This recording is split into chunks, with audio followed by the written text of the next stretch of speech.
بسم اللہ الرحمن الرحیم۔ جماعت ششم کے عزیز طلباء کرام، السلام علیکم ورحمۃ اللہ وبرکاتہ۔ بیٹا ہم میقات اول کا آخری سبق پڑھ رہے تھے جس کا عنوان ہے ماحول کی آلودگی۔ الحمدللہ ہم سبق کی بلند خوانی مکمل کر چکے ہیں۔ آج کی اس ویڈیو میں ہم مشق کی جانب بڑھ رہے ہیں۔ صفحہ نمبر 55 پر سبق ماحول کی آلودگی کی مشق ملاحظہ فرمائیں۔ صفحہ نمبر 55 مشق۔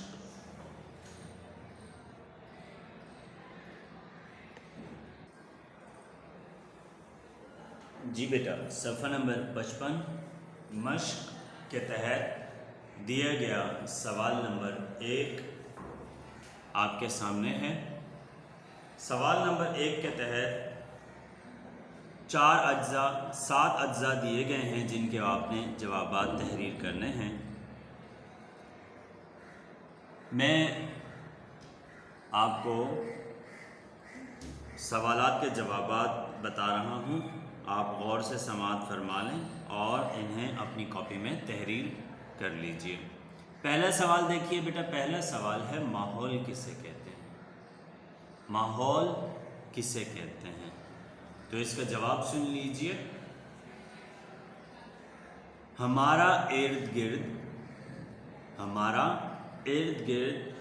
ہمارا ماحول کہلاتا ہے۔ ماحول میں ارد گرد کی تمام جاندار اور بے جان چیزیں شامل ہیں۔ ٹھیک ہے، ایک دفعہ پھر سن لیجئے۔ ہمارا ارد گرد ہمارا ماحول کہلاتا ہے اور ماحول میں ارد گرد کی تمام جاندار اور بے جان چیزیں شامل ہیں۔ ٹھیک ہے، یہ ہے سوال نمبر 1 کا آسان سا جواب۔ دوسرا سوال دیکھیے بیٹا، دوسرا سوال ہے کیا کیا چیزیں ہمارے ماحول کو آلودہ کرتی ہیں؟ کیا کیا چیزیں ہمارے ماحول کو آلودہ کرتی ہیں یعنی گندا کرتی ہیں؟ تو اس کا جواب سن لیجئے۔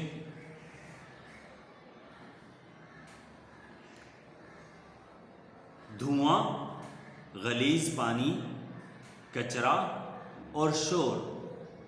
کتنی چیزیں بتائیں میں نے آپ کو؟ 4 چیزیں بتائیں بیٹا۔ دھواں، غلیظ پانی، کچرا اور شور ہمارے ماحول کو آلودہ کر رہے ہیں۔ ٹھیک ہے، ایک دفعہ پھر سن لیجئے۔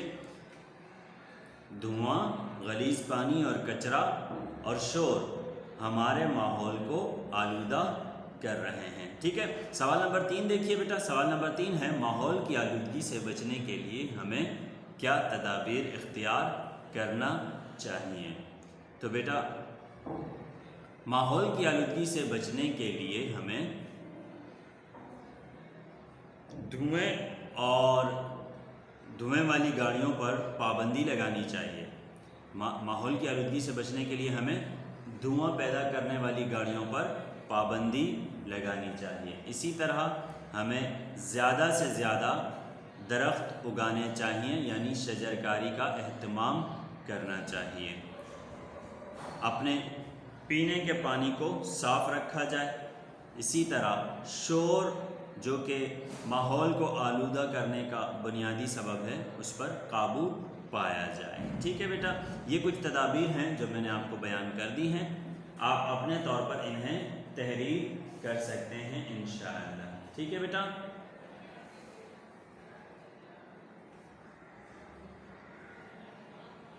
چوتھا سوال ہے فضائی آلودگی کے اسباب کیا ہیں؟ فضائی آلودگی کے اسباب کیا ہیں یعنی وہ کیا چیزیں ہیں جن سے فضائی آلودگی پیدا ہوتی ہے؟ تو بیٹا اس کا جواب سن لیجئے۔ دھواں اور فیکٹریوں سے خارج ہونے والی زہریلے گیسیں ہمارے ماحول کو آلودہ کرنے کا بنیادی سبب ہیں۔ ٹھیک ہے، یا فضائی آلودگی کا سبب ہے۔ ایک دفعہ پھر سن لیجئے۔ گاڑیوں اور فیکٹریوں سے خارج ہونے والا دھواں فضائی آلودگی کا سبب ہیں۔ ٹھیک ہے بیٹا، اب میں نے اور آسان الفاظ میں آپ کے سامنے بیان کر دیا۔ ایک دفعہ پھر سن لیجئے۔ گاڑیوں اور فیکٹریوں سے خارج ہونے والا دھواں فضائی آلودگی کا سبب ہیں۔ ٹھیک ہے بیٹا، اچھا اگلے سوال کی جانب بڑھتے ہیں۔ شور کی آلودگی، شور کی آلودگی سے کیا مراد ہے؟ شور کی آلودگی سے کیا مراد ہے؟ تو اس کا جواب سن لیجئے۔ شور کی آلودگی سے مراد تکلیف دہ آوازوں کا فضا میں شامل ہونا ہے۔ شور کی آلودگی سے مراد تکلیف دہ آوازوں کا فضا میں شامل ہونا ہے۔ ٹھیک ہے، اور اس کے بعد آپ صلی اللہ علیہ وسلم نے صفائی کے بارے میں کیا فرمایا؟ تو اس کا جواب ہے آپ صلی اللہ علیہ وسلم نے صفائی کے بارے میں فرمایا کہ یہ نصف ایمان ہے۔ ٹھیک ہے، آپ صلی اللہ علیہ وسلم نے صفائی کے بارے میں فرمایا کہ صفائی نصف ایمان ہے۔ ٹھیک ہے، سوال نمبر 1 کے تحت دیا گیا 7واں اور آخری سوال، ماحول کی صفائی سے ہمیں کیا کیا فوائد حاصل ہوتے ہیں؟ ماحول کی صفائی سے ہمیں کیا کیا فوائد یعنی فائدے حاصل ہوتے ہیں؟ تو اس کا جواب سن لیجئے۔ ماحول کی صفائی سے ہمیں تازہ خوراک، پانی اور ہوا میسر آتی ہے۔ ٹھیک ہے، میں بہت آسان الفاظ میں بتا رہا ہوں، بہت مختصر کر کے۔ ماحول کی صفائی سے ہمیں تازہ اور صاف ستھری خوراک، صاف ستھرا پانی اور صاف ستھری فضا میسر ہوتی ہے۔ ٹھیک ہے بیٹا، آپ اپنے الفاظ میں اس سے ملتا جلتا جواب بھی تحریر کر سکتے ہیں۔ ٹھیک ہے، سوال نمبر 2 کی جانب بڑھتے ہیں۔ سوال نمبر 1 کے تحت دیے گئے 7 سوالات کی میں نے آپ کے سامنے وضاحت فرما دی۔ اب بڑھتے ہیں سوال نمبر 2 کی جانب۔ سوال نمبر 2 ہے بیٹا، درج ذیل الفاظ کو اپنے جملوں میں استعمال کیجیے۔ درج ذیل الفاظ کو اپنے جملوں میں استعمال کیجیے۔ 6 الفاظ دیے گئے ہیں جن کے آپ نے جملے بنانے ہیں۔ ٹھیک ہے، سوال نمبر 3 کی جانب بڑھتے ہیں۔ واحد کی جمع اور جمع کے واحد لکھیے۔ بیٹا آپ دیکھ رہے ہیں کہ کس طرح کا کالم بنا ہوا ہے۔ ٹھیک ہے، ایک سطر واحد الفاظ تحریر کرنے کے لیے ہے تو دوسری سطر جمع الفاظ تحریر کرنے کے لیے ہے۔ اگر اس واحد موجود ہے تو آپ اس کی جمع تحریر کریں، اور اگر جمع کا لفظ دیا گیا ہے تو آپ اس کا واحد لکھیں۔ مثال کے طور پر سب سے پہلا لفظ ہے مادہ، اس کی جمع کیا ہے بیٹا؟ مادے۔ اس کے بعد جو لفظ دیا گیا ہے وہ ہے شے، شے یعنی کہ چیز، اس کی جمع کیا ہے؟ اشیاء۔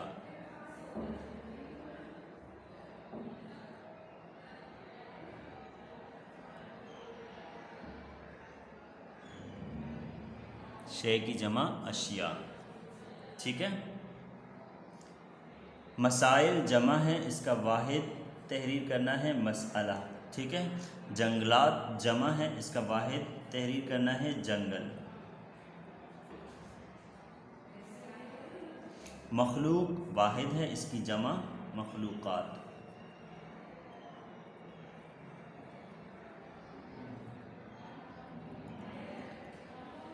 عنصر واحد ہے، اس کی جمع ہے عناصر، عناصر۔ ٹھیک ہے بیٹا، صاد کے بعد آپ شوشہ نہیں بنائیں گے، کیونکہ یہ قاعدہ ہے کہ صاد اور ضاد جب رے کے خاندان کے ساتھ آ جائیں لفظ میں تو پھر ان کا شوشہ نہیں بنتا۔ مقامات جمع ہے، اس کا واحد ہوگا مقام۔ تکالیف جمع ہے، اس کی واحد تکلیف۔ بیٹا بالکل اسی طرز پر آپ اسے کاپی میں بھی تحریر کریں گے۔ ٹھیک ہے، سوال نمبر 4 دیکھیے بیٹا۔ سوال نمبر 4 تو بے حد آسان ہے۔ درست بیان پر درست کا نشان لگائیے، جبکہ غلط پر غلط کا نشان۔ دیکھ رہے ہیں بیٹا، درست جملے کے آگے اس کی علامت لگانی ہے اور غلط جملے کے آگے غلط کی علامت لگانی ہے۔ ٹھیک ہے، اس طرح صفحہ نمبر 55 مکمل ہوا۔ صفحہ نمبر 56 کی جانب بڑھتے ہیں۔ جی بیٹا، صفحہ نمبر 56 سوال نمبر 5، خالی جگہوں کو درست الفاظ سے پر کیجیے۔ پہلی خالی جگہ، آلودگی آج کا بہت بڑا مسئلہ ہے۔ مسئلہ لکھتے ہوئے مسئلہ لکھا جاتا ہے، لیکن پڑھتے ہوئے اسے مسئلہ پڑھا جاتا ہے، ٹھیک ہے۔ اگرچہ درست لفظ، درست تلفظ مسئلہ ہی ہے۔ پانی کے بغیر کوئی چیز زندہ نہیں رہ سکتی۔ جانوروں کا ڈیش بھی آلودگی کا باعث بنتا ہے، جانوروں کا فضلہ یعنی کہ گوبر وغیرہ، ٹھیک ہے۔ زیر زمین پانی بھی ڈیش پانی کی وجہ سے آلودہ ہو جاتا ہے، زیر زمین پانی بھی آلودہ پانی کی وجہ سے یا زہریلے پانی کی وجہ سے۔